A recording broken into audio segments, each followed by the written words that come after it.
बहुत interesting topic पे हम बात करने जा रहे हैं, how to deal with anxiety in student life. So हमारा ये जो सेशन है वो कहीं ना कहीं 40 मिनट्स का होगा, लेकिन अगर सपोज क्वेश्चन आंसर सेशन में बढ़ता है या थोड़ा टाइम बढ़ता है तो आप इस लिंक को वापस ज्वाइन कर लीजिएगा। ओके, तो आप सभी अपने स्पीकर को म्यूट कर दीजिएगा और ओके, थैंक यू। तो आप सभी देख रहे होंगे कि आजकल की जो हमारा स्टूडेंट लाइफ है उसमें एंजाइटी कहीं ना कहीं एक बहुत बड़ा इश्यू बन चुका है। ओके, और इस टॉपिक पे बात करने के लिए मैंने सोचा है कि कहीं ना कहीं हम इस टॉपिक के ऊपर बात करने से पहले इसकी जो इजी चीजें होती है उन पर बात करें, बजाय कि इसकी साइंटिफिक टर्म में या इसकी साइकोलॉजिकल टर्म के ऊपर बात करने से पहले हम इसको एक बहुत इजी लैंग्वेज में और जो हमारी लाइफ से रिलेट कर सके उसके बारे में हम बात करेंगे। So I hope you like it. तो पहले छोटी सी मैं एक चैंटिंग करूंगा, देन मैं अपना सेशन स्टार्ट करता हूँ। ओम अज्ञानतिमिरान्धस्य ज्ञानाञ्जनशलाकया चक्षुरुन्मीलितं येन तस्मै श्री गुरुवे नमः। नमो विष्णुपादाय कृष्णपृष्ठाय भूतले श्रीमते भक्तिवेदांत स्वामिनिति नामिने। नमस्ते सारस्वते देवे गौरवाणी प्रचारिणे निर्विशेष शून्यवादी पाश्चात्य देशतारिणे। श्री कृष्ण चैतन्य प्रभो नित्यानंद श्री अद्वैत गदाधर श्रीवासादि गौर भक्तवृंद। Hare Krishna Krishna Krishna Hare Hare, Hare Rama Rama Rama Hare Hare. Okay, thank you so much. तो हम बात करते हैं how to deal with anxiety के ऊपर। तो व्हाट इज एंजाइटी, सबसे पहले हम यही समझते हैं। तो आप जैसा कि स्लाइड में देख पा रहे हैं, एक फीलिंग ऑफ वरी और fear specially about the future. सभी को पता है एंजाइटी क्या होती है, एक चिंता, टेंशन, एक ऐसी चीज जो कि आपकी लाइफ को कहीं ना कहीं डिस्टर्ब करती हो। देखिए, टेंशन अलग हो जाता है, अभी आपको एक पर्टिकुलर समय के लिए होता है वो, लेकिन एंजाइटी है जो बनी रहती है, कहीं ना कहीं आपकी एवरीडे सिचुएशन को वो डिस्टर्ब करती है, उसको हम एंजाइटी कहते हैं। अब where anxiety comes from, anxiety आती कहाँ से है? तो इसका जो सबसे बेसिक रीजन है वह है कहीं ना कहीं ओवर थिंकिंग। जब आपने नोटिस किया होगा कि जब ओवर थिंकिंग होती है उसी से सारा डिप्रेशन भी आता है, सारी मेंटल प्रॉब्लम्स उसी के कारण आती है। लेकिन हमें एक चीज और समझनी होगी कि ओवर थिंकिंग में और कंटेम्पलेशन में बहुत बड़ा डिफरेंस है। जैसे आपको अहमदाबाद जाना है, आप उसके बारे में सोच रहे हैं, प्लान कर रहे हैं, तो वो कहीं ना कहीं आपका होगा कंटेम्पलेशन, कि आपको वहां पर क्या क्या चीजों की जरूरत पड़ेगी, उसके लिए आपको क्या प्लानिंग करनी होगी, दैट इज कंटेम्पलेशन। लेकिन ओवर थिंकिंग क्या होती है? सपोज आप अहमदाबाद जाने वाले हैं, लेकिन आप सोच रहे हैं कि मैं अहमदाबाद में जाकर के सेल्फी पॉइंट पे सेल्फीज क्लिक करूंगा, इंस्टाग्राम पे स्टोरीज डालूंगा, लोग बाग मुझसे इतना जलेंगे, फिर मैं लोगों को खुश करूंगा। That is called over thinking. तो ओवर थिंकिंग भी दो तरह की होती है। एक तो होती है नेगेटिव ओवर थिंकिंग जो कि कहीं ना कहीं आपको एंजाइटी की ओर ले जाती है, और एक होती है जनरल ओवर थिंकिंग जो कि आप ड्रीम वर्ल्ड में रहते हैं, और जो भी आपके रोजी ड्रीम्स रहते हैं वह कहीं ना कहीं आते हैं जनरल ओवर थिंकिंग में। अब आपने एक चीज और नोटिस करी होगी कि जब हम नेगेटिव ओवर थिंकिंग करते हैं तब कहीं ना कहीं हमारे बॉडी और हमारी माइंड दोनों पे कुछ ना कुछ इफेक्ट होता है। जैसे इस स्लाइड में आप देख पा रहे होंगे कि ओवर थिंकिंग में नेगेटिव ओवर थिंकिंग किस टाइप की हो सकती है और कितने प्रकार की होती है। जनरल ओवर थिंकिंग के बारे में मैं आपको बाद में बताऊंगा, लेकिन सबसे बड़ा कॉज जो है एंजाइटी का वो कहीं ना कहीं नेगेटिव ओवर थिंकिंग है। तो नेगेटिव ओवर थिंकिंग के कारण आपकी बॉडी में भी प्रॉब्लम आती है और आपके माइंड में भी प्रॉब्लम आती है, और आपको उसके कारण कुछ ना कुछ कीमत भी चुकानी हो सकती है बाद में। उसके बारे में हम बाद में बातें करेंगे, लेकिन पहले हम नेगेटिव ओवर थिंकिंग को समझ लेते हैं कि वो आती कहाँ से है, और एक हमारी जनरल लाइफ से रिलेटेड ही है कहीं ना कहीं सारी चीजें। तो पहला होता है उस पर परफॉर्मेंस प्रेशर, जो आपकी स्टडी का होता है। आपने नोटिस किया होगा कि आप स्टडी ढंग से कर नहीं पा रहे हैं, या आप चाह रहे हैं कि बहुत स्टडी करना है, आपने 5 घंटे का टारगेट लिया है लेकिन 1 घंटे में स्टडी हो नहीं पा रही है। तो उसके कारण कहीं ना कहीं हम अपने अंदर एक नेगेटिव ओवर थिंकिंग को भी क्रिएट करते हैं। ओके, और भी कई तरह की चीजें होती हैं, आप इसमें और भी बहुत सारे पॉइंट्स ऐड कर सकते हैं, लेकिन अभी अपने पास समय इतना नहीं है कि इसको बहुत डिटेल में एक्सप्लेन किया जाए, और आप सभी ये चीजें इजीली समझ सकते हैं। सेकंड होता है फियर ऑफ डूइंग रॉन्ग। अगर आप कुछ गलत कर रहे हैं तो उसके कारण भी नेगेटिव ओवर थिंकिंग बहुत ज्यादा आती है। सपोज कोई है जो कि ऑनलाइन गेमिंग्स बहुत ज्यादा कर रहा है, अपने पिताजी का बहुत ज्यादा पैसा वेस्ट कर रहा है ऑनलाइन गेमिंग के अंदर, या कुछ ऐसी एक्टिविटी में इन्वॉल्व है जिसमें कि आपके अंदर से ऐसी डिजायर्स आ रही है, ऐसे अंदर से फीलिंग आ रही है कि ये मुझे नहीं करना चाहिए। आपने सुना होगा कि अंदर से कोई ना कोई बोल रहा है कि ये काम मत करो, तब भी कहीं ना कहीं हम नेगेटिव ओवर थिंकिंग के शिकार होते हैं जब हम अपने संस्कार के विरुद्ध काम कर रहे होते हैं तब। Okay, third thing is present condition is not favourable. जब आपकी वर्तमान की परिस्थितियां फेवरेबल नहीं होती है, जैसे कि अभी कोरोना में बहुत ऐसा देखा गया है कि कई लोगों के बिजनेस कोलैप्स हुए हैं। तो बिजनेस कई लोगों के कोलैप्स हुए हैं तो उनके कारण उनके ड्रीम्स भी, कितने ही बच्चों के कोलैप्स हुए हैं क्योंकि उन्होंने बहुत प्लानिंग कर रखा था कि हम ये करेंगे, हमें फ्यूचर प्लान्स में हमें फॉरेन जाना है, हमें स्टडी करना है, हमें कुछ बाहर घूमने जाना है, बहुत सारी ऐसी चीजें हैं कि जो आपने सोच रखी थी, लेकिन प्रेजेंट कंडीशन कहीं ना कहीं सुटेबल न होने के कारण वह चीज अब फ्यूचर में होती हुई दिखाई नहीं दे रही है। तो उसके कारण भी एक नेगेटिव ओवर थिंकिंग आती है। फैमिली प्रॉब्लम्स, मम्मी से नहीं बन रही है, पापा से नहीं बन रही है, घर में बहुत झगड़े हो रहे हैं, रिलेटिव्स बहुत ज्यादा टॉर्चर कर रहे हैं, या रिलेटिव्स का बहुत ज्यादा इंटरफेयर है, उसके कारण कहीं ना कहीं आप अपना दिमाग को बहुत ज्यादा खराब कर रहे होते हैं। फिजिकल अपीयरेंस एंड प्रेजेंटेशन, देखिए कई बार आपने देखा होगा कि आप बहुत अकेले में कॉन्फिडेंट रहते हैं, लेकिन जब सामने लोगों के मिलते हैं या सामने उनके सामने अपने आप को प्रेजेंट करते हैं, तब कई बार ऐसी सिचुएशन आपके साथ आ जाती है कि आप हड़बड़ा जाते हैं, बोल ठीक से नहीं पाते हैं, अपने आप को ठीक से प्रेजेंट नहीं कर पाते हैं, या अपना एक अपीयरेंस ठीक से नहीं रख पाते हैं कई बार। और उसके कारण कई बार हमें शायद लोग बाग हमारे बारे में क्या सोच रहे हैं हमें इतना पता नहीं है, लेकिन एक हमें उसके कारण ओवर थिंकिंग का सामना करना पड़ जाता है कि जिसके कारण हमें लगता है कि शायद मैं दूसरों से कहीं ना कहीं कमजोर हूं। ये भी एक बहुत बड़ा रीजन हो सकता है नेगेटिव ओवर थिंकिंग का। अब जो फ्यूचर का फियर होता है, आप सभी के साथ, हम सभी के साथ ये होता ही है कि हम फ्यूचर के कारण कई बार बहुत ज्यादा डर जाते हैं, कंटेम्पलेट और बहुत ज्यादा ओवर थिंक करने लग जाते हैं नेगेटिव सेंस में। जो चीज शायद है एग्जिस्ट करती है या जो चीज एग्जिस्ट नहीं भी करती है उसके बारे में भी सोच करके बहुत ज्यादा हम फ्यूचर से डर जाते हैं। अब जो एक और पॉइंट है, कंपटीशन है, comparison with others, specially social insecurity, इसमें एक पॉइंट हाईलाइट किया है मैंने। कंपटीशन से तो खैर हमारे अंदर नेगेटिव ओवर थिंकिंग बहुत ज्यादा आती ही है क्योंकि एवरीथिंग एवरीवन इज यूनिक, और हम कंपटीशन करते हैं अपने फ्रेंड्स के साथ, अपने पीयर्स के साथ, अपने साथ सगे संबंधियों के साथ। हो सकता है उनके पास कोई स्किल्स हो हमारे पास नहीं हो, उसके कारण एक कंपैरिजन विद अदर्स, जेलेसी होती है कई बार हमें, उसके कारण हम बहुत ज्यादा नेगेटिव ओवरथिंक करते हैं। ओके, पास्ट मिस्टेक या ब्लंडर्स, ये एक काफी इंपॉर्टेंट पॉइंट है क्योंकि कई बार हम लोग, हमारा प्रेजेंट भी ठीक होता है, हमारा फ्यूचर का हमें पता नहीं होता है, लेकिन पास्ट में हम कुछ ऐसा गड़बड़ कर चुके होते हैं जिसके कारण हमें लगता है कि शायद मैं जिंदगी में सबसे घटिया आदमी हूं या बहुत घटिया औरत हूं या जो भी, उसके बारे में हम डायरेक्ट सोचते ही रहते हैं अपने लाइफ में, और वो इतना ज्यादा हमें इंटरफेयर और इन्फ्लुएंस कर देता है कि हम अपनी जो प्रेजेंट लाइफ है उसको भी खराब कर देते हैं और कर रहे होते हैं। तो इसके पीछे ये भी एक बहुत बड़ा रीजन रहता है। ओके, चीटिंग या ब्लैकमेलिंग, अगर आपने किसी के साथ चीट किया हो, आपके साथ कोई चीट हुआ हो, अगर आपने किसी को ब्लैकमेल किया हो, आपके साथ किसी भी प्रकार की ब्लैकमेलिंग हो रही हो, तो ये भी एक बहुत बड़ा रीजन होता है।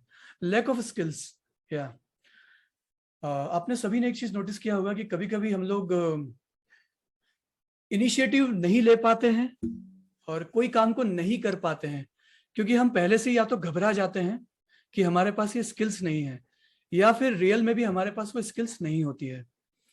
ये इमेजिनेटिव भी हो सकता है और एक रियल भी हो सकता है, इसमें हम कुछ फिक्स नहीं कह सकते हैं कि क्या है। लेकिन एक एक होता है फिर इसके बाद इमेजिनेटिव डायलेमास अभी जो देखने में आ रहा है वो इमेजिनेटिव डायलेमास बहुत ज्यादा आ रहा है, स्पेशली साइकोलॉजी में लोगों के साथ ये प्रॉब्लम्स बहुत हो रही है। हम अपनी लाइफ की सिचुएशन को पहले से बहुत ज्यादा अज्यूम कर लेते हैं।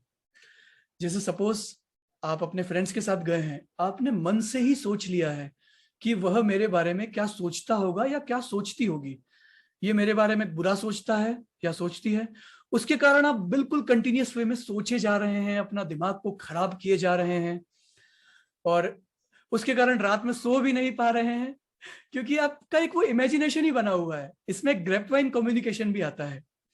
आप सभी ने सुना होगा कि ग्रेपवाइन कम्युनिकेशन वह होता है कि सपोज आपको किसी ने आके कुछ कह दिया, आपके फ्रेंड्स ने या किसी पीयर्स ने या किसी ने भी आपको कुछ आपके बारे में कहा है, और जब कहा है ऐसी सिचुएशन में, आपने उसको आपको पता नहीं है कि रियल में क्या सिचुएशन थी, रियल में उसने कहा भी था कि नहीं कहा था, लेकिन आपने उसको पहले से प्लान कर लिया है, पूरे प्लानिंग कर लिया है अच्छे से कि अब जब वो आएगा मेरे सामने मिलेगा तब मैं इसे सुनाऊंगा, मैं इसे इस तरह से इसको जवाब दूंगा। लेकिन हो सकता है कि वो रियल में वो चीज एग्जिस्ट ही ना करती हो, ये भी हो सकता है। तो ये एक इमेजिनेटिव डायलेमास में आता है। I think someone is okay, ठीक है, ओके।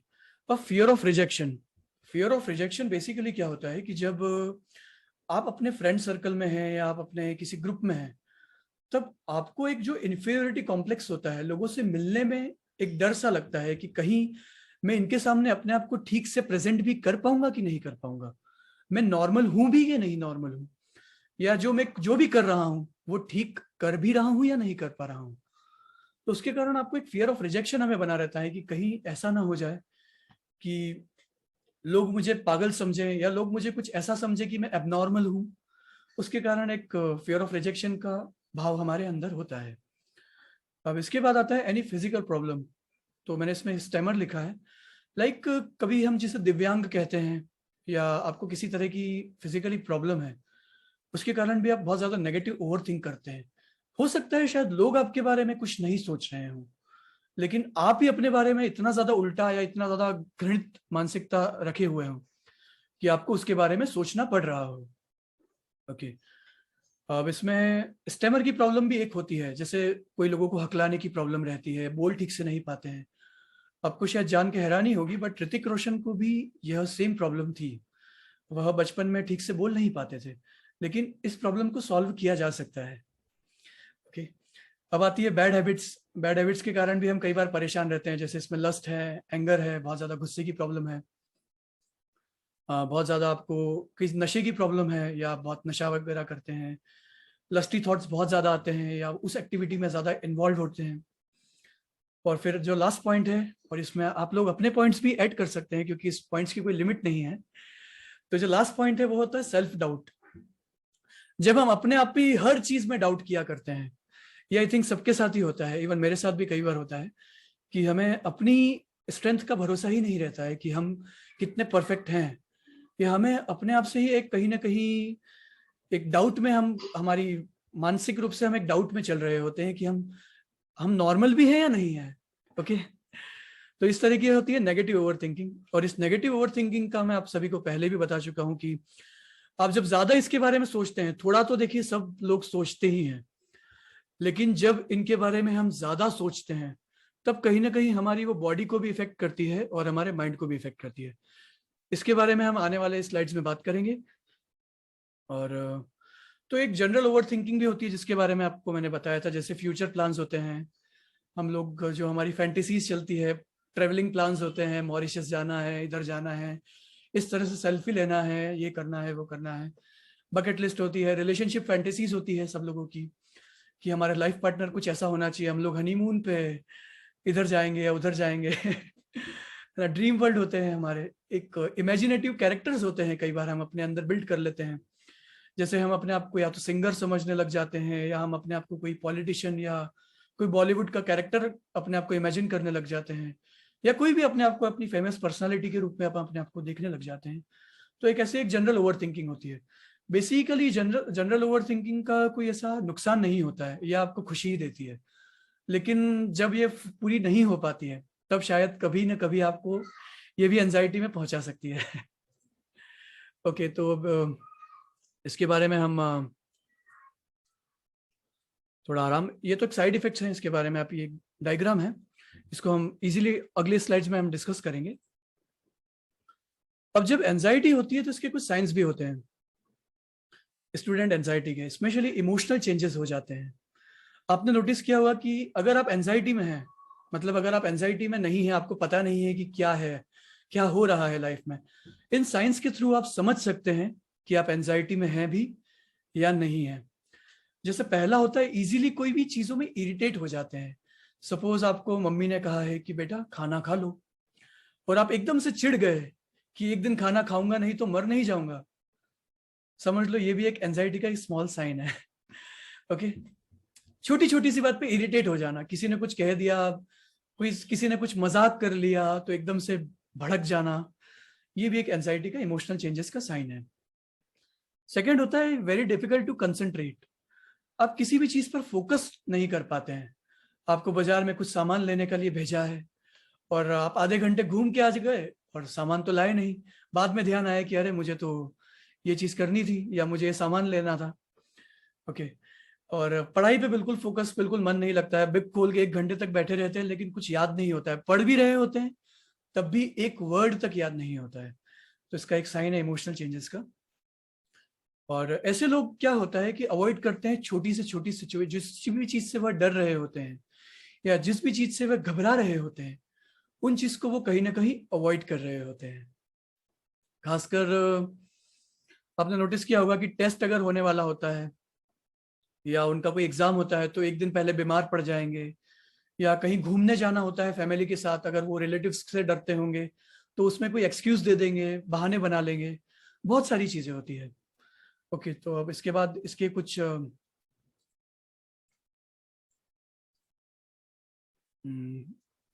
सोशल चेंजेस भी होते हैं। जैसे इसमें जो सेकंड सोशल चेंजेस होता है, सेकंड पॉइंट है इसका सोशल चेंजेस। तो इसमें होता है कि आप दोस्तों के साथ मिलना जुलना पसंद नहीं करते हो बिल्कुल भी, आपको अकेले रहना बहुत ज्यादा पसंद आता है। आप कोशिश करते हैं कि आप जितना हो सके उतना टाइम अपना अकेले रहें, सोशल एक्टिविटीज में आपकी इन्वॉल्व होने की इच्छा बिल्कुल नहीं होती है। अब ऑब्वियसली सी बात है, उसके कुछ फिजिकल चेंजेस भी होते हैं।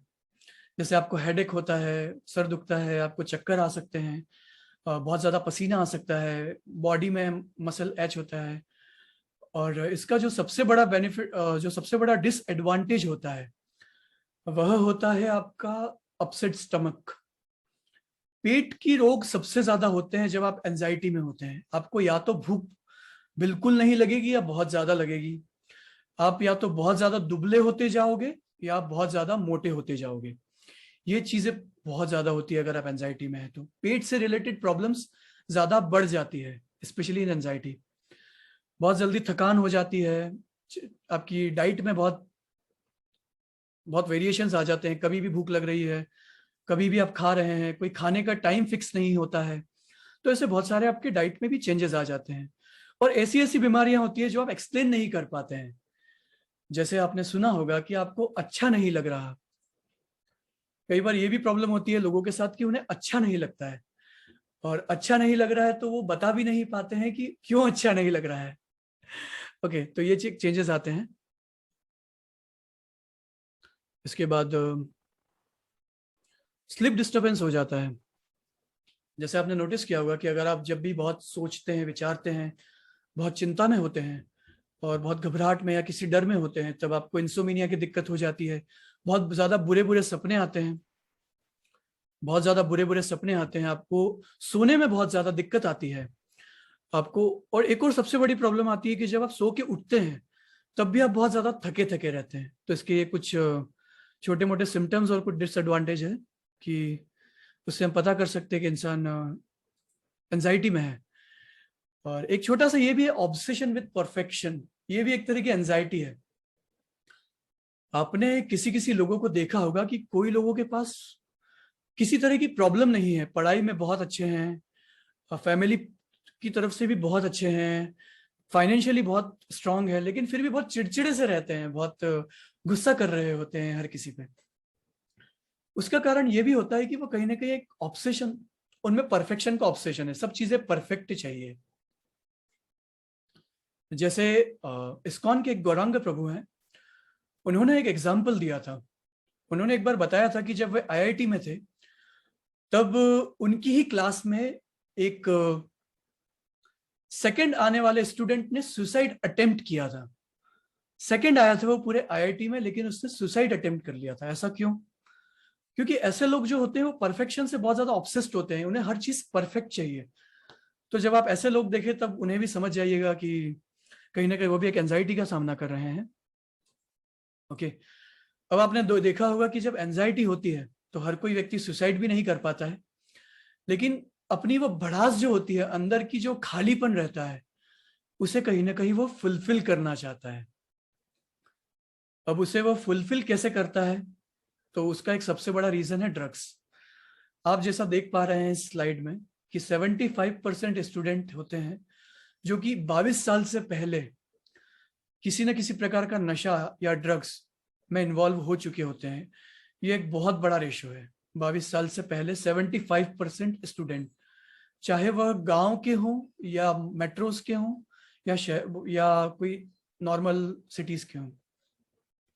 इसमें एक दिल्ली स्ट्रीट का सर्वे था जो कि 9 से लेकर के 13 साल के बच्चों के बीच में किया गया था। उसमें आपने देखा है कि 70,000 बच्चे किसी न किसी टाइप का ड्रग्स कंज्यूम करते हैं, चाहे वो और 20,000 है वह किसी टोबैको कंज्यूम करते हैं, 10,000 है वो अल्कोहल कंज्यूम करते हैं, 7,000 है वह इनहेलेंट कंज्यूम करते हैं, 5,600 है वह कैनेबिस या भांग कंज्यूम करते हैं, और जो 800 हैं वह तो और बड़े वाले हैं, वह हीरोइन या इस तरह के नशे कंज्यूम करते हैं। अब इस तरह के जो नशे कंज्यूम करते हैं उसका रिजल्ट क्या होता है? एंजाइटी और बढ़ती है। यह वैसी ही चीज हो गई है कि आपको बॉडी में पेन हो रहा है और आप बार बार पेन किलर लिए जा रहे हैं। अब होगा क्या? आपका उस समय तो पेन दूर हो गया, लेकिन अल्टीमेटली क्या होगा? उसका साइड इफेक्ट क्या होगा? उसका साइड इफेक्ट यह होगा कि आपकी बॉडी ही डैमेज हो जाएगी। आपकी बॉडी ऐसी भी शायद हो सकता है कि आपकी किडनी फेलियर हो जाए या किसी तरह के दूसरे रोग हो सकते हैं। इसका साइड इफेक्ट ये हो रहा है कि लोगों को एंजाइटी से तो मुक्ति मिल जाती है या नहीं मिलती है, टेम्परेरी रिलीफ मिल जाता है, लेकिन 10 लोग हर दिन भारत में केवल इसके कारण सुसाइड कर रहे हैं। ओके, फिर इसका एक और भड़ास लोग निकाल रहे हैं कि जो पोर्नोग्राफिक कंटेंट है वो कहीं ना कहीं 11 साल की एज से ही एक एवरेज स्टूडेंट देखने लग जाता है, क्योंकि कहीं ना कहीं स्टूडेंट्स को इतना प्रेशर है, इतना ज्यादा पढ़ाई का प्रेशर है कि वह इस चीज को हैंडल नहीं कर पा रहा है। तो उस चीज से बचने के लिए, अपने माइंड को थोड़ा रिलैक्स करने के लिए कहीं ना कहीं वो पोर्नोग्राफिक कंटेंट में अपने आप को इन्वॉल्व कर रहे हैं। और उसका एक जो सबसे चिंता वाली बात है वह है कि वह एक 11 साल की एवरेज एज हो चुकी है। उसमें 72% मेल है और 28% फीमेल है, और 17% जो बच्चियां हैं या जो वुमेन है वो बोल रही है कि इस चीज से हम इतने एडिक्ट हो चुके हैं कि हमें बहुत स्ट्रगल करना पड़ रहा है निकलने के लिए इन सब चीजों से। ओके, तो अब मेन बात पर आते हैं कि अब इससे ओवरकम कैसे किया जाए। ओके, आप सभी को मैंने ये तो बता दिया है कि एंजाइटी के क्या रीजन है, एंजाइटी कैसे होती है, लेकिन इस सब चीजों से ओवरकम कैसे हम कर सकते हैं अपने आप को, अब हम उसके बारे में बात करेंगे। ओके, तो जो सबसे पहला पॉइंट है मेरा वह है कि आपका जो बॉडी है और आपका जो माइंड है वह कहीं ना कहीं एक दूसरे से कनेक्टेड है। आपने नोटिस किया होगा कि एक स्वस्थ शरीर, एक स्वस्थ मन का निर्माण होता है एक स्वस्थ शरीर से, और एक स्वस्थ शरीर का निर्माण होता है एक स्वस्थ मन से। ओके, तो जैसे कि एक दूसरे से दोनों कनेक्टेड हैं, अगर आपका शरीर से ठीक है तो आपकी मन ठीक रहेगा, अगर आपका मन ठीक है तो आपका शरीर भी ठीक रहेगा। तो शरीर को ठीक रखने के लिए हम क्या कर सकते हैं जिससे कि हमारी एंजाइटी बिल्कुल दूर हो जाए? शरीर को ठीक रखने के लिए हम एक काम कर सकते हैं, हम या तो रनिंग कर सकते हैं, हम किसी प्रकार के फिजिकली वर्कआउट कर सकते हैं, स्विमिंग कर सकते हैं, जिम कर सकते हैं, योगा आसन कर सकते हैं, एरोबिक्स कर सकते हैं, आउटडोर प्लेइंग बहुत अच्छी है।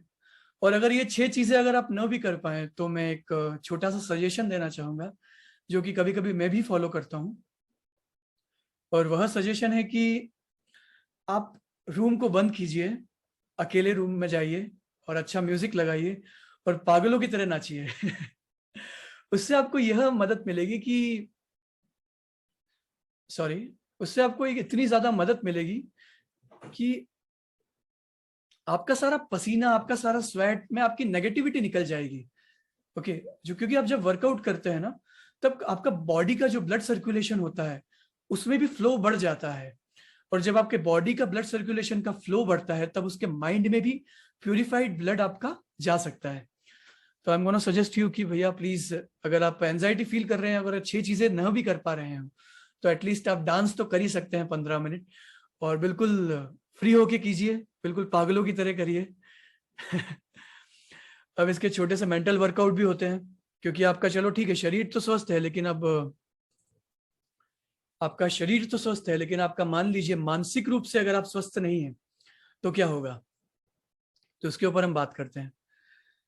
तो आप पहले इसमें जिक्सॉ पजल है जो आपके मेंटल वर्कआउट के लिए बहुत अच्छा रहता है।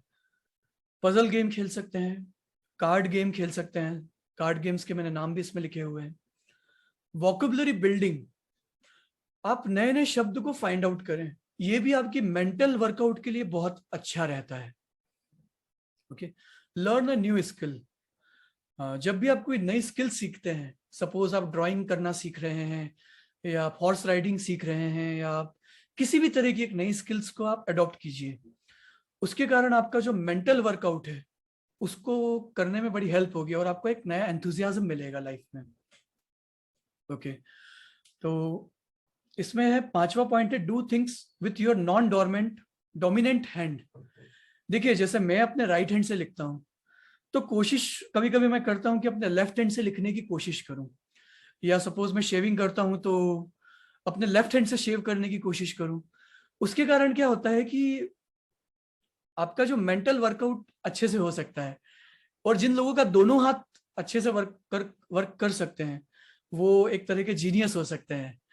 तो अगर आप में से भी किसी का अगर दोनों हाथ है, दोनों हाथ अच्छे से कंट्रोल कर पाते हैं और दोनों हाथ अच्छे से चलते हैं, तो आप एक छोटा सा थम्स अप मुझे भेज सकते हैं चैट बॉक्स में।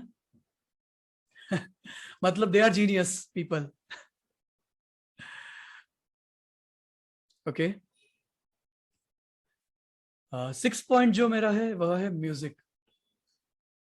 देखिए गाना गाना, गाना बनाना या गाना सुनना, तीनों ही आपके मानसिक स्वास्थ्य के लिए बहुत अच्छी चीज है।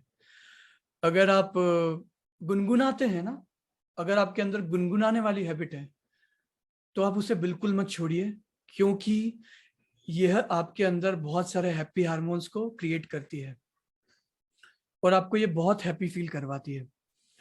तो अगर आप म्यूजिक का शौक रखते हैं तो उसे प्लीज ज्यादा से ज्यादा कंटिन्यू कीजिए। ओके, 7वां पॉइंट है मेडिटेट। आप मेडिटेट कर सकते हैं, चाहे तो आप वैसे डांस भी अपने आप में एक मेडिटेशन ही है, लेकिन आप चाहे तो थोड़ी देर अपने आप को साइलेंट बैठ के ओम की चैंटिंग कर सकते हैं, या हरे कृष्णा महामंत्र की चैंटिंग कर सकते हैं, या आप थोड़ा साइलेंट होके ब्रेथ पे अपने फोकस कर सकते हैं। जो भी आप चीज को पसंद करते हैं आप वो कर सकते हैं। 8 पॉइंट है मेंटल वर्कआउट के लिए सोशलाइज के, अपने आप को थोड़ा लोगों से जाके मिलिए, बाहर घुलिए मिलिए लोगों से, थोड़ा रैंडम पीपल से मिलेंगे तो आपका कॉन्फिडेंस बहुत ज्यादा बिल्डअप होगा। और ये एंजाइटी वगैरह क्या होती है ना, इन सब चीजों के बारे में सोचने का आपको समय भी नहीं मिलेगा कि ये क्या होती है। सोशलाइज कीजिए अपने आप को, जहां तक वो ग्रुप्स में रहिए, फ्रेंड्स के साथ चिल आउट कीजिए, मजे करिए थोड़ा। ओके, और जो 9th पॉइंट है वो बहुत इंपॉर्टेंट पॉइंट है। आप जो भी किताब पढ़ रहे हैं, जो भी पुस्तक पढ़ रहे हैं, आप जिस भी तरह की पुस्तक पढ़ रहे हैं या किताबें पढ़ रहे हैं, उसको थोड़ा सा लाउडली पढ़िएगा। लाउडली रीडिंग रीडिंग से क्या होता है कि आपका एक होता है कॉन्शियस माइंड, एक होता है अनकॉन्शियस और सबकॉन्शियस माइंड। तो आपके सबकॉन्शियस माइंड में वो सारी चीजें ऑटोमेटिक फिट होती जाती है जब आप उस चीज को लाउड पढ़ते हैं। लाउड पढ़ने से मेरा मतलब यह नहीं है कि आपको चिल्ला चिल्ला के पढ़ना है। आप धीरे धीरे पढ़िए, ऐसा पढ़िए कि किसी को डिस्टरबेंस ना हो। ओके,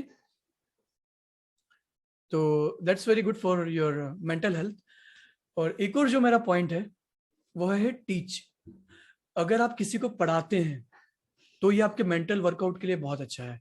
होता क्या है कि पढ़ाने से हम बहुत सारी चीजें सीखते हैं, है ना, और हमारा कॉन्फिडेंस बहुत ज्यादा बिल्डअप होता है।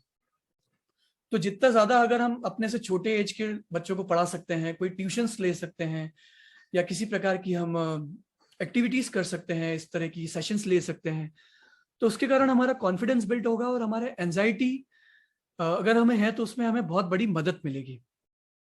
तो हम जाते हैं अपनी नेक्स्ट स्लाइड के ऊपर। अब आता है फूड हैबिट।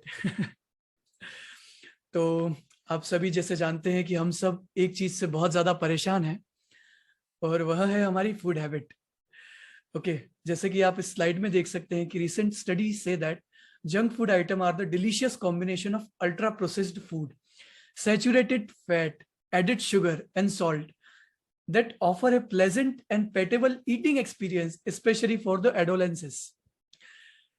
देखिए क्या होता है कि हम सब के फेवरेट फूड है वो कहीं ना कहीं जंक फूड है, फास्ट फूड है, और खाने में ऑब्वियसली बहुत ज्यादा अच्छा लगता है और हम उसे बहुत एंजॉय भी करते हैं।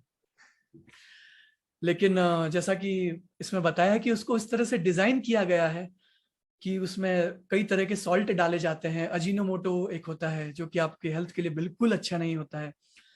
अल्ट्रा प्रोसेस्ड फूड होता है, सैचुरेटेड फैट होता है, उसमें एडिड शुगर बहुत ज्यादा होती है।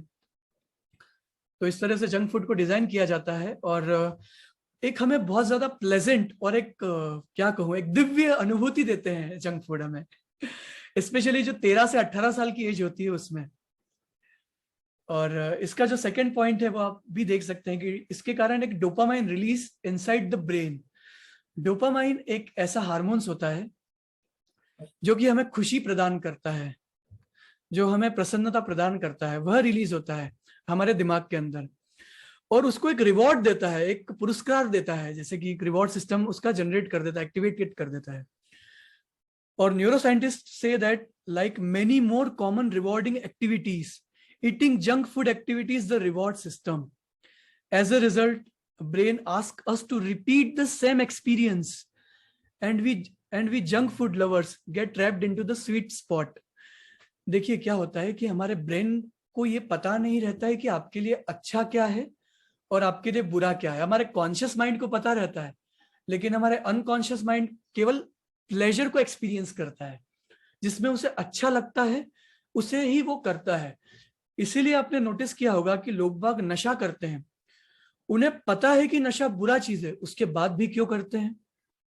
क्योंकि नशे में भी कहीं ना कहीं ऐसा ही एक रिवॉर्ड सिस्टम जनरेट होता है, उसे एक ब्रेन को अच्छा लगता है। ठीक है, तो यह डोपामाइन रिलीज करता है और इसके साइड इफेक्ट्स क्या हैं वो तो सब आप जानते ही हैं कि आपको ये चिड़चिड़ा बहुत बना सकता है, आपको बहुत ज्यादा गुस्सेल बना सकता है, आपके अंदर बहुत ज्यादा आपका जो ब्लड क्लॉट्स हैं उसको डैमेज, मतलब उसको उसमें क्लॉट्स कर सकता है ब्लड में।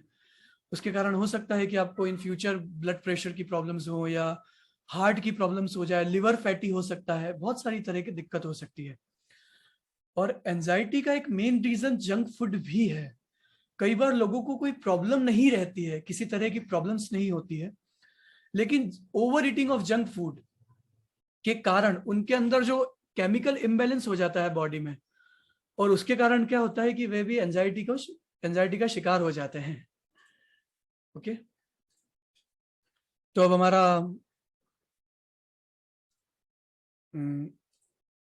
ओके तो अब हमारी ब्रेन के लिए कौन से अच्छे फूड होंगे? तो हमारे ब्रेन्स के लिए जो अच्छे फूड है वह है सीड्स एंड बीन्स है, सोया प्रोडक्ट्स हैं, ऑलिव एंड कोकोनट ऑयल है, फिश है, सीवीड्स एंड सेलफिश है, वेजिटेबल्स है, टर्मरिक है, हल्दी है, शहद है, फ्रूट्स एंड बेरीज है, कॉफी है, चॉकलेट्स है, ग्रीन टी है। चॉकलेट्स है मतलब ऐसा नहीं कि हम ओवर ईटिंग ऑफ चॉकलेट करें, अगर आप ज्यादा चॉकलेट खाएंगे तो वह भी आपके लिए ठीक नहीं होगा। Okay, different kind of nuts हैं और होल ग्रेन्स हैं। अब आपके ब्रेन के लिए जो अच्छा नहीं है, जिससे आपको एंजाइटी फील हो सकती है, अल्कोहल है, सोडा है, फास्ट फूड है, फैट मीट है, बेकन है, जैसे जो बहुत भुना हुआ मांस रहता है वह है, स्वीट फूड है, स्पेशली जो हम बेकरी के केक्स आते हैं वह, सॉरी बट जो बेकरी के केक होते हैं और वो भी हमारे ब्रेन के लिए अच्छा फूड नहीं है।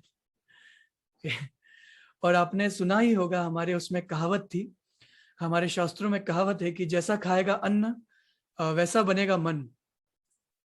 तो यह भी एक कहीं ना कहीं सच है कि जैसा हम खाना खाएंगे वैसा ही कहीं ना कहीं हमारा मन बनेगा। ओके, तो अब इसमें जैसे देख पा रहे हैं कि एक सबसे बड़ा प्रॉब्लम होता है, ये तो हमने फिजिकल और मेंटल वर्कआउट की बात कर ली थी, फूड हैबिट की हम बात कर चुके हैं, जिससे हम एंजाइटी को दूर कर सकते हैं।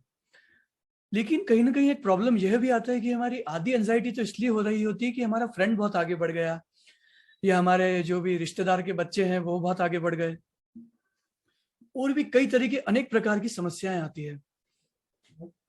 वह समस्या क्यों आती है? क्योंकि हम अपने आप को कंपेयर कर रहे होते हैं। देखिए, everyone is unique and you are also unique. आप बिल्कुल अलग हैं, जैसा आप स्लाइड में देख पा रहे हैं। इस स्लाइड में क्या है, ये जो मास्टर साहब हैं वह कह रहे हैं कि जो भी इस पेड़ पर जल्दी चढ़ेगा वह एग्जाम में पास हो जाएगा। तो क्या ये पॉसिबल है आप सभी के लिए? या आप सभी के लिए नहीं, सॉरी आप लोग जानवर नहीं है, आप लोग इंसान हैं, लेकिन हम सभी के लिए क्या पॉसिबल हो सकता है कि हम सब में एक ही स्किल हो? जैसा कि इसमें हम देख सकते हैं कि केवल पेड़ पर बंदर ही चढ़ सकता है, लेकिन जो इसमें पेंगुइन है, पेंगुइन की अलग स्किल्स है, हाथी की अलग स्किल है, फिश की अलग स्किल्स है, कुत्ते की एक अलग स्किल्स होती है। तो सबकी स्किल्स अलग अलग है। अब अगर उन सभी को पेड़ पर चढ़ाया जाएगा तो क्या होगा? तो वैसा ही कहीं ना कहीं हमारा एजुकेशन सिस्टम है, जो केवल केवल एक मेमोरी टेस्ट को ही सब कुछ मान रहा होता है कि आपके परसेंटेज बन गए मतलब आप बहुत अच्छे हो। ओके, वैसा नहीं है। हो सकता है आप पढ़ाई में अगर बहुत अच्छे ना भी हो, तो आप में हो सकता है कोई दूसरी स्किल्स हो, आप में आर्ट की कोई बहुत अच्छी स्किल हो, आप में म्यूजिक की स्किल्स हो, आप में हो सकता है कि आप स्पोर्ट्स में बहुत ज्यादा अच्छे हो, जैसे अभी नीरज चोपड़ा गोल्ड लाए हैं। तो क्यों? क्योंकि उन्होंने कहीं ना कहीं अपनी अपनी स्पोर्ट्स की स्किल पर फोकस किया। अगर वह भी सोचते कि नहीं मैं तो गोल्ड नहीं, मुझे पढ़ाई ही करनी है और पढ़ाई से ही सब कुछ होगा, तो ये पॉसिबल नहीं रहता है ना। तो हम आधी एंजाइटी में इसलिए आ जाते हैं क्योंकि हम कहीं ना कहीं दूसरों से बहुत ज्यादा अपने आप को कंपेयर कर रहे होते हैं। तो इसलिए अपने आप को कंपेयर करना बिल्कुल हमें छोड़ना होगा, क्योंकि जितना हम अपने आप को कंपेयर करेंगे उतना ही ज्यादा हम सेल्फ डाउट में घिरते जाएंगे, और जितना ज्यादा हम सेल्फ डाउट में घिरते जाएंगे उतना ही ज्यादा हमें एंजाइटी फील होती रहेगी। ओके, चलिए ठीक है, आप सब एक चीज ट्राई कीजिए। आप सभी को एक चीज, छोटा सा एक छोटी सी चीज है, मैं आपको ट्राई करवाना चाहता हूँ। Just a second. आप सभी चाहें तो अपने कैमरा भी ऑन कर सकते हैं, मेरे लिए भी अच्छा होगा, क्योंकि मुझे भी आप सभी के फेस दिख सकते हैं। ओके, तो चलिए एक छोटा सा एक्सपेरिमेंट करते हैं। मेरे साथ साथ आपको दोहराना है जहां भी आप हैं। Happiness, happiness, enjoy, repeat after me. Smile, fun, peace, blessings, appreciation. Okay, आप सबने दोहराया, आप सबने रिपीट किया। एक बार प्लीज आप मुझे चैट बॉक्स में थम्स अप लिख दीजिए। या थैंक यू सो मच। आप सभी अनम्यूट करके कह सकते हैं यस या thank you so much for your या thank you so much for your response. Yes sir, thank you. Okay, अब यही चीज मेरे साथ वापस आपको रिपीट करनी है। Sad, lonely, depressed, stress, tired, hopeless. आप सभी ने एक चीज माइंड करी, जब आप ये जो ऊपर वाली जो रेड में लिखे हुए वर्ड्स हैं, जब आप ये बोल रहे थे, तब आपके कहीं ना कहीं फेस पे भी एक छोटी सी स्माइल आ रही थी। आप सभी ने चीज नोटिस की होगी। आप अनम्यूट करके आपका भी रिस्पॉन्स दे सकते हैं मुझे please. Have you feel this? हाँ ओके। और जब आपने सेकंड चीज कही थी, जो सैड, लोनली, तब आपका फेस में आपने एक थोड़ी सी निराशा फील की? Sad, lonely, depress. Have you feel this? Yes okay, तो आप खुद ही सब सोचिए। आप अपने आप को अनम्यूट कर मतलब आपको वापस आप म्यूट कर सकते हैं। तो आप सभी ने एक चीज सोची कि हम केवल अच्छे शब्द बोलते भी हैं, तब भी हमारे दिमाग पे, हमारी बॉडी पे उसका कितना इफेक्ट होता है। आप जब ये हैप्पीनेस बोल रहे थे तब आप खुश थे, आपके माइंड में हैप्पी सेंसेशंस जा रही थी। और जब आप सैड, लोनली, डिप्रेस ऐसे वर्ड्स कह रहे थे, तब आप कहीं ना कहीं खुद भी उस सब चीजों को फील कर रहे थे, आप खुद भी खुश नहीं थे। तो अब आप खुद सोच सकते हैं कि जब हम अपने आप को बार बार नेगेटिव वर्ड्स कहेंगे कि मैं बुरा हूं, मैं डिप्रेस्ड हूं, मैं लोनली हूं, तब क्या होगा अल्टीमेटली? हम भी कहीं ना कहीं डिप्रेशन या लोनलीनेस ही फील करेंगे ना। या हम, और जब हम अपने आप को कहेंगे, मोटिवेट करेंगे, हम बहुत अच्छे हैं, happiness, enjoy, smile, chill, okay. तो जहां तक कोशिश कीजिए कि हम भी अपने आप को पॉजिटिव अफर्मेशंस दें, बजाय कि नेगेटिव अफर्मेशन देने की कि मैं बुरा हूं, मैं बेकार हूं। उसकी बजाय मैं बहुत अच्छा हूं, मैं बहुत टैलेंटेड हूं। अपने आप को पॉजिटिव एप्रिसिएशन दीजिए, तो यह आपको बहुत ज्यादा हेल्प करेगा। ओके, अब जैसा कि हमने इसके पीछे बात किया था, you become what you see, hear and read and what you think. जैसा कि आप स्लाइड में देख पा रहे हैं, होता क्या है कि हम जो भी सुनते हैं, पढ़ते हैं, बोलते हैं, कॉन्शियसली या अनकॉन्शियसली, हमें वो हमारी लाइफ का एक पैटर्न सेट करता ही है, वह थॉट। जैसे कि आपने एक चीज नोटिस किया होगा, जब हमारे सेकेंड वेव आया था कोरोना का, तब सेकेंड वेव के अंदर रोज हम लोग सुबह से न्यूज सुन रहे थे कि आज इतने लोग कोरोना से मर चुके हैं, आज इतने लोग स्ट्रगल कर रहे हैं। तो हमारा पूरा दिन कहीं ना कहीं उस एक टेंस्ड विचारों के आसपास ही मंडरा रहा था। होता क्या है कि जब हम कॉन्शियसली अनकॉन्शियसली अपना फोन भी चला रहे हैं, सपोज आप स्क्रॉल भी कर रहे हैं, नॉर्मल स्क्रॉलिंग भी कर रहे हैं अगर आप फोन की, और आपको पता भी नहीं है, आप कॉन्शियसली ना भी कर रहे हैं, तब भी आपके अंदर सबकॉन्शियस माइंड में वह संस्कार डेवलप हो जाता है। वह संस्कार बुरा भी हो सकता है, अच्छा भी हो सकता है, और उसी संस्कार के थ्रू आपका एक जो नेचुरल पैटर्न बनता है आपके लाइफ का, आपका बिहेवियर सेट होता है। कई बार आपने नोटिस किया होगा कि आप जैसे नहीं हैं वैसी गलती आप कर देते हैं। जैसे उसको मैं एक अच्छा सा एग्जांपल देना चाहूंगा। आप चाहते थे कि किसी के साथ बहुत अच्छे से प्रेजेंट आए, लेकिन जैसे ही सामने वाला व्यक्ति आ गया, आपने उस पर एकदम से चिल्ला दिया। ऐसा क्यों हुआ?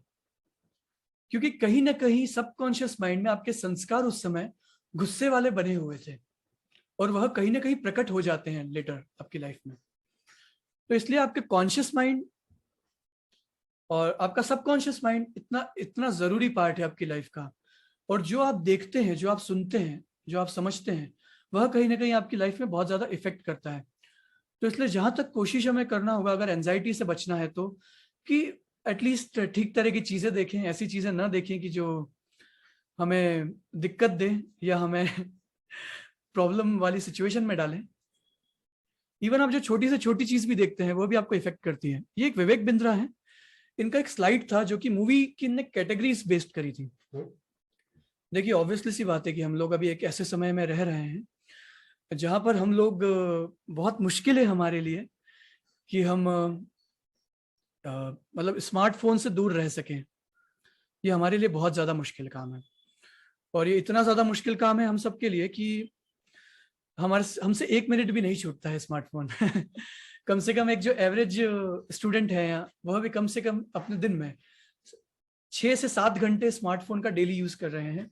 यह इंग्लैंड की एक यूनिवर्सिटी ने एक सर्वे किया था। तो एक मूवीज की कैटेगरी है जो इन्होंने बहुत अच्छी, जो मुझे लगी थी, मूवीज की आप जो भी तरह का कंटेंट देखते हैं, तो आप स्मार्टफोन का यूज करना कम नहीं कर सकते हैं, लेकिन कम से कम आप एक काम जरूर कर सकते हैं। आप जो अपना देखने का जो, आप जो भी चीज कंटेंट देखते हैं, उसे जरूर आप बदल सकते हैं। आप कैसे बदल सकते हैं? जैसे स्पोर्ट्स बेस्ड मूवी हो गई, बिजनेस बेस्ड मूवी हो गई है, सोशल इश्यू बेस्ड है। ये जो 10 आउट ऑफ 10 है ना, ये मूवीज, इस तरह का कंटेंट आप देखेंगे तो यह आपकी लाइफ में फायदा करेगा। ये आपकी लाइफ में एक मोटिवेशन देगा। जैसे भाग मिल्खा भाग है, बहुत अच्छी मूवी है, 3 इडियट्स है। इस तरह की मूवीज आप देखेंगे तो ये आपको बहुत मोटिवेट करेंगी। और इन जो सेकंड रेटिंग है उसको आपने 5 दिया है, 5 स्टार दिया है। जैसे लाइट कॉमेडी है, ड्रामा है, एक्शन है, लव स्टोरी है, सस्पेंस है, आर्ट है, साइंस फिक्शन है। यह कैटेगरी भी इतनी बुरी नहीं है, लेकिन ये ठीक है, आपके टाइम पास के लिए अच्छी है मतलब। लेकिन जो एक चीज है जिसको आपको अवॉइड ही करना है, वह है अडल्ट कॉमेडी, जो आपके बिल्कुल काम की नहीं है। हॉरर, हॉरर में भी क्या होता है, कई बार मैंने देखा है कि लोगों को भूत चढ़ते हुए देखा है और उस भूत चढ़ने के पीछे का एक रीजन आप जब पता करेंगे, और जब उनका जब पूरा ट्रीटमेंट किया गया, भूत को उतारा गया, तब पता चला कि वह हॉरर मूवीज बहुत ज्यादा देखते थे। तो एक गीता में श्लोक है कि यम यम चिंतयति तम तम वाप्नोति निश्चितम, तम तम प्राप्नोति निश्चितम। जैसा जैसा आप चिंतन करेंगे, वैसा वैसा ही आपका आपको प्राप्ति होगी। और यही आपका लॉ ऑफ अट्रैक्शन भी सिखाता है। तो अगर आप हॉरर की चीजें ज्यादा देखेंगे तो ऑब्वियसली सी बात है, आपके सपनों में भूत ही आएंगे। वॉयलेंस की चीजें अगर आप देखते हैं तो भी आपके अंदर बहुत ज्यादा ऐसी एंग्री सेंसेशंस बढ़ेगी, आप बहुत गुस्सेल होंगे। क्राइम, ये तो आप बिल्कुल ही मत देखिए। और सबसे घटिया जो शो है वह है क्राइम पेट्रोल। अगर आप देखते हैं तो प्लीज उसे तो बिल्कुल आज ही छोड़ दीजिएगा, क्योंकि क्राइम पेट्रोल देखते हुए बच्चा अपने पिताजी पर शक कर रहा होता है कि पापा अगर घर से लेट आए हैं तो हो सकता है कि किसी का ना किसी का मर्डर करके आए होंगे या कहीं कुछ गलत काम करके आए हैं। ओके, तो ये तो बिल्कुल ही बेकार ही है क्राइम्स के बारे में देखना, क्राइम पेट्रोल वगैरह देखना। फैंटेसी किसी काम की नहीं है, न्यूडिटी वाला कंटेंट किसी काम का नहीं है। एब्यूसिव अगर आप देखते हैं तो आपकी भी वही बनने की इच्छा होगी, उसी स्टाइल में गालियां बकने की इच्छा होगी, है ना। तो ये चीज आपके लिए हेल्पफुल नहीं रहेगी। तो आप वही देखें, क्योंकि आप मोबाइल एकदम छोड़ नहीं सकते हैं, ये किसी के लिए भी अभी के समय में पॉसिबल नहीं है। तो उसको हम कम से कम शिफ्ट कर सकते हैं, कंटेंट को हम रेलेवेंट कंटेंट की ओर ले जा सकते हैं ताकि हम मोटिवेट हो सकें, या कुछ भी अच्छी चीजें हम देख सकते हैं। ओके, अब एक और चीज है जिससे कि हम एंजाइटी से दूर हो सकते हैं, वह है make your success chart. Okay, होता क्या है कि मान लीजिए लाइफ में कितनी भी तरह की प्रॉब्लम्स है, हमें माना बहुत सारी प्रॉब्लम्स है, लेकिन उसके लिए हम अपना एक सक्सेस चार्ट बना सकते हैं जिसमें हम अपने डेली अचीवमेंट्स लिखें। तब आप कहेंगे कि अचीवमेंट्स तो कुछ ऐसी है ही नहीं। नहीं है, आपके पास डेली के अचीवमेंट्स है। क्या होता है कि सपोज आपने टारगेट लिया है 4 घंटे पढ़ाई करने का, लेकिन आप 5 मिनट भी पढ़ाई कर नहीं पा रहे हैं, उसके कारण बहुत ज्यादा एंजाइटी फील कर रहे हैं, मेहनत नहीं कर पा रहे हैं अपने आप के ऊपर, उसके कारण बहुत ज्यादा एंजाइटी और बहुत टेंशन की सेंसेशन अपने अंदर फील हो रही है। तो आप ये भी कर सकते हैं कि अगर आपने 5 मिनट पढ़ाई करी है तो उसे भी अपने सक्सेस चार्ट में डालिए। एक छोटी सी कॉपी बनाइए और उसमें अपने अचीवमेंट लिखिए कि आज मैंने 5 मिनट पढ़ाई की है। शुरुआत तो कीजिए देखिए, बहुत छोटा अचीवमेंट भी अगर उसमें डालेंगे तो आपको एक पॉजिटिविटी आएगी। अपने आप की तारीफ कीजिए जहां तक उस सक्सेस चार्ट में कि आज मैंने क्या किया है। अपने आप को मात्र 1% इंप्रूव कीजिए डेली, क्योंकि अगर आप अपने आप को सेव केवल 1% इंप्रूव करते हैं डेली, तो 100 दिन में कितना होगा? 100 दिन में 100%। ओके, तो ज्यादा कुछ नहीं करना है। सक्सेस चार्ट में आप जो भी आपकी बैड हैबिट्स है, सपोज कोई व्यक्ति 10 सिगरेट पीता है, अगले दिन उसने 9 ही सिगरेट पी, तो वह भी उसकी सक्सेस है। तो उससे आपको एक सेल्फ अप्रेजल मिलेगा, एक सेल्फ प्रेज मिलेगी, आपको एक सेल्फ मोटिवेशन मिलेगा। और उस सक्सेस चार्ट में आप चाहें, आप जितना ज्यादा अपनी तारीफें लिखेंगे उतना ज्यादा आगे बढ़ने के लिए आपको किसी दूसरे का मोटिवेशन की जरूरत नहीं, आपका खुद का मोटिवेशन आपके काम आएगा। और आप खुद देखेंगे कि पहले मैं कितनी सी चीजें करता था, अब मैं कितना कर पा रहा हूं। ठीक है, इंप्रूव 1% डेली, और उसी के थ्रू आप अपनी हैबिट जो है प्रोक्रेस्टिनेशन की, उसे भी रिमूव कर सकते हैं इजीली। देखिए, प्रोक्रेस्टिनेशन क्या होता है, कब होता है? जब छोटे कामों में कभी प्रोक्रेस्टिनेशन नहीं होता है। सपोज आपको 5 मिनट पढ़ाई करनी है, आप उसे प्रोक्रेस्टिनेट नहीं कर पाएंगे, आप उसे टाल नहीं पाएंगे। लेकिन अगर मैं आपको कहूं कि 4 घंटे पढ़ाई करनी है, तो ये भी हो सकता है कि आप 4 घंटे भी ना करें और उस 1 घंटे की पढ़ाई को भी टाल दें, और फिर 4 घंटे बाद उसका स्ट्रेस भी लेते रहें कि मुझसे पढ़ाई नहीं हो पा रही है। तो आप जब सक्सेस चार्ट में आपके जो भी प्रोक्रेस्टिनेशन की हैबिट भी है, उन्हें भी आप मेंशन करें कि मुझे, मेरे अंदर ये बैड हैबिट्स है और मैंने इनको इतना कम किया है। देखिए, ग्रेजुअली एकदम से होंगी ये चीजें एक दिन में नहीं होने वाली है, इतने टाइम की हैबिट है, धीरे धीरे धीरे धीरे रिमूव होगी। 1 महीने लगेगा, किसी को 2 महीना लग सकता है, किसी को थोड़ा और भी समय लग सकता है, लेकिन धीरे धीरे ये चीजें रिमूव आपकी होगी। तो इससे आप एक जो सक्सेस चार्ट है उससे आपको इस तरह का बेनिफिट हो सकते हैं। Make your schedule. ओके, अब आप अगर अपना एक शेड्यूल मेंटेन करते हैं, वो भी आप अपने सक्सेस चार्ट में डाल सकते हैं। लेकिन अगर आप अपना शेड्यूल मेंटेन करते हैं, आपको बहुत ज्यादा मोटिवेशन मिलेगा,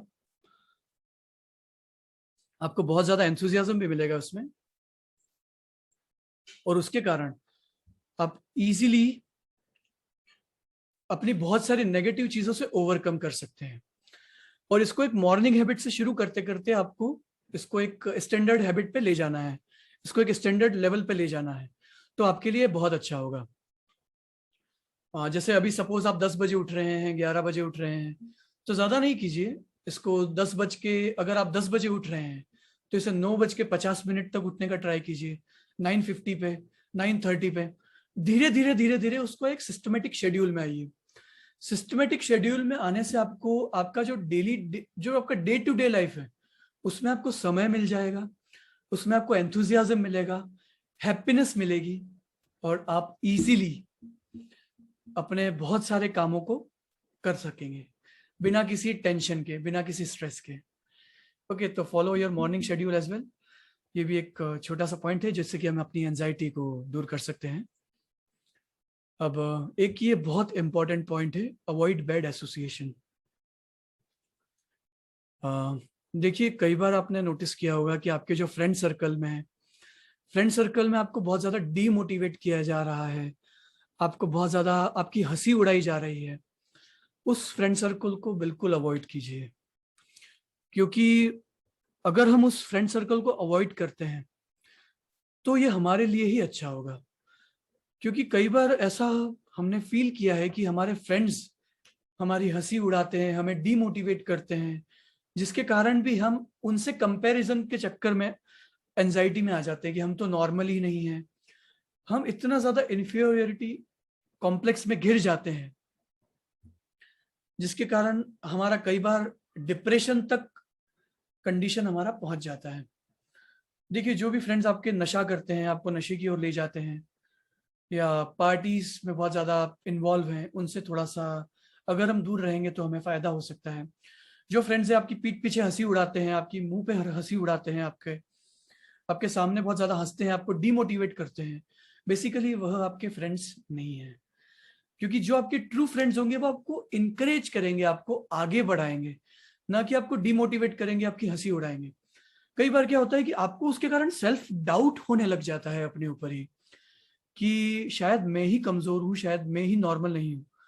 और आप अच्छे होते हुए भी, एक आप सही लेवल पे होते हुए भी अपने आप को उनकी तरह, उनको जैसा बताने की कोशिश कर रहे होते हैं, तो वो तो ऑलरेडी डिग्रेडेड है ही सही, और आप भी उनसे कंपटीशन करके आप अगर एक सही पोजीशन पे होंगे तो आप खुद भी अपने आप को डिग्रेडेड कर देते हैं।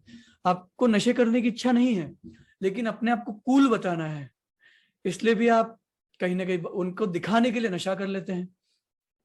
तो एटलीस्ट आई रिकमेंड यू कि आप ऐसे लोगों से भी बचें, ऐसे दोस्तों से भी बचें जो आपकी हंसी उड़ाते हैं, जो आपको डिमोटिवेट करते हैं। और इसमें एक और फैक्टर मैं बोलना चाहूंगा, अगर कोई रिश्तेदार हैं या आपके कोई ऐसे जान पहचान वाले हैं, फैमिली में है, आपके फ्रेंड्स में है, आपके फादर के फ्रेंड्स में है, मदर के फ्रेंड्स में है, जो आपको बहुत ज्यादा इरिटेट कर रहे हैं, तो ऐसे लोगों को भी अवॉइड कीजिए। जो होता है ना रिश्तेदार लोग तो ऐसे लोगों का खुद का भी लाइफ ठीक नहीं होता है, लेकिन वो आपकी लाइफ में बहुत ज्यादा इंटरफेयर कर रहे होते हैं। तो आई वुड रिकमेंड यू कि ऐसे लोगों को भी आप अवॉइड कीजिए। और अगर आप ऐसे लोगों को अवॉइड करेंगे तो आपको बहुत फायदा मिलेगा, और आपकी एंजाइटी से आपको बहुत लाभ मिलेगा।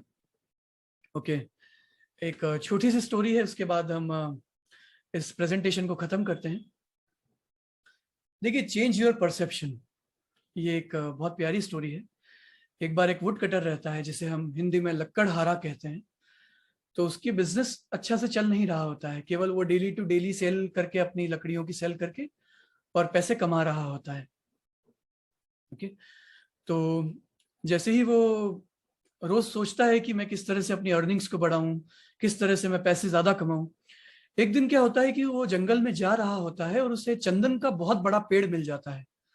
उस पेड़ को वो काट लेता है और उस पेड़ की कीमत लगभग लगभग करोड़ों रुपए की रहती है, लगभग करोड़ में रहती है।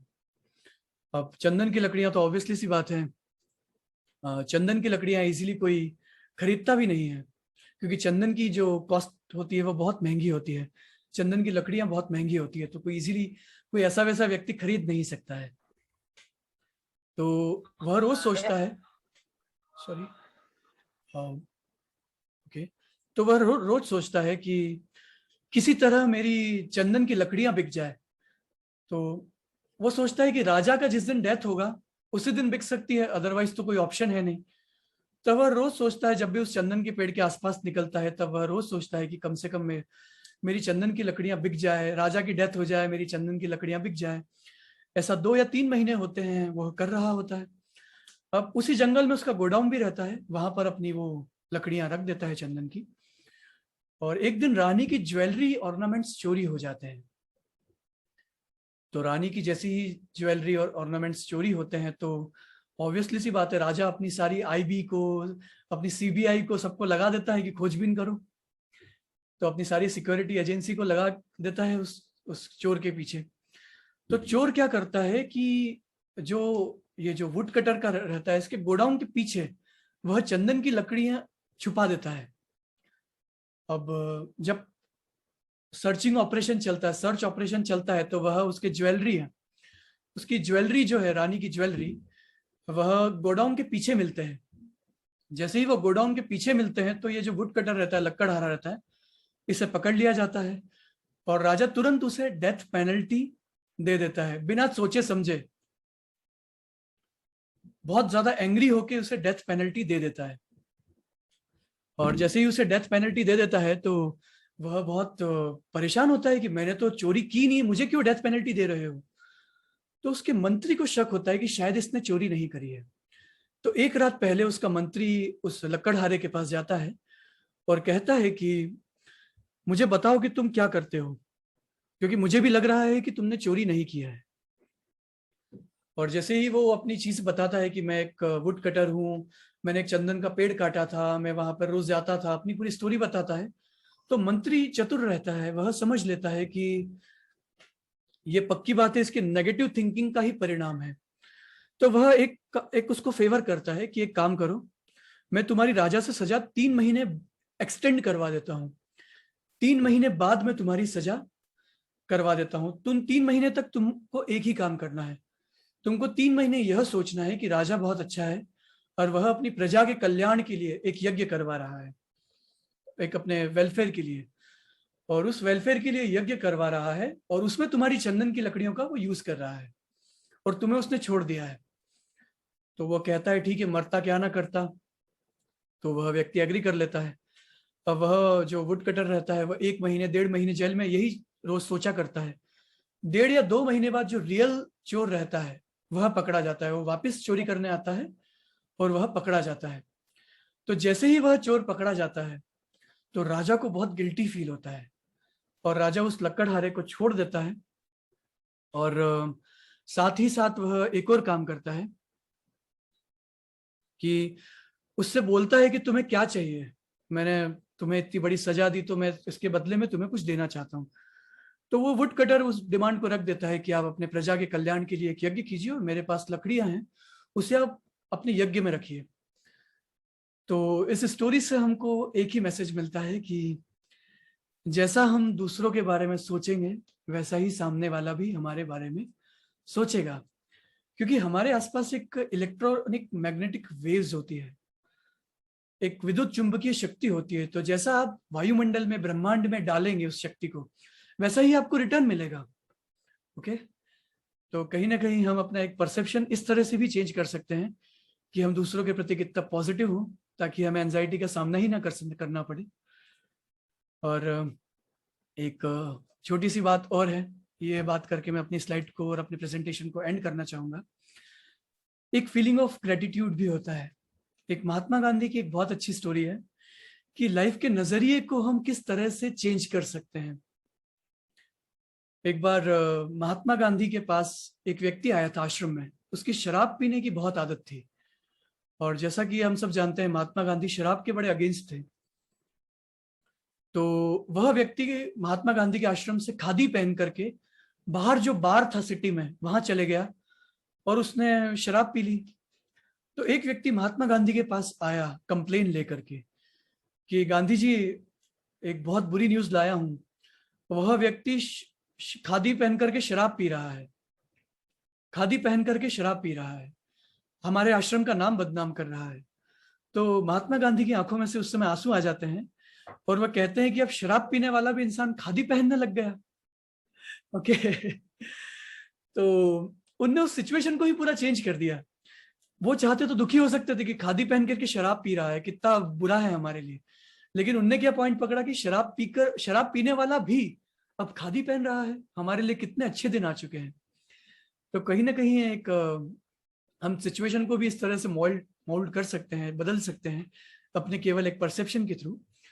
और सिंपल सी बात है कि हमारे पास आप सभी देख रहे हैं कि एक स्लाइड में एक छोटी सी बच्ची है जो कि बहुत प्यारी स्माइल कर रही है। Isn't it beautiful? Isn't she beautiful?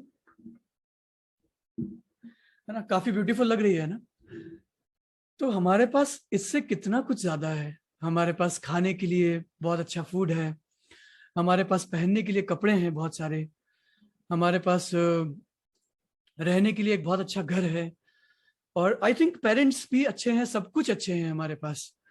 लेकिन कहीं ना कहीं हम उसके बाद भी कंप्लेन एटीट्यूड बहुत ज्यादा रख पा रहे हैं, और लोगों के पास खाने के लिए भी नहीं है, पहनने के लिए कपड़े नहीं हैं, रहने के लिए मकान नहीं है, और हमारे जैसे हम जूम मीटिंग अटेंड नहीं कर पा रहे हैं, ऐसे हम एजुकेशन नहीं है, बहुत सारी चीजें नहीं है।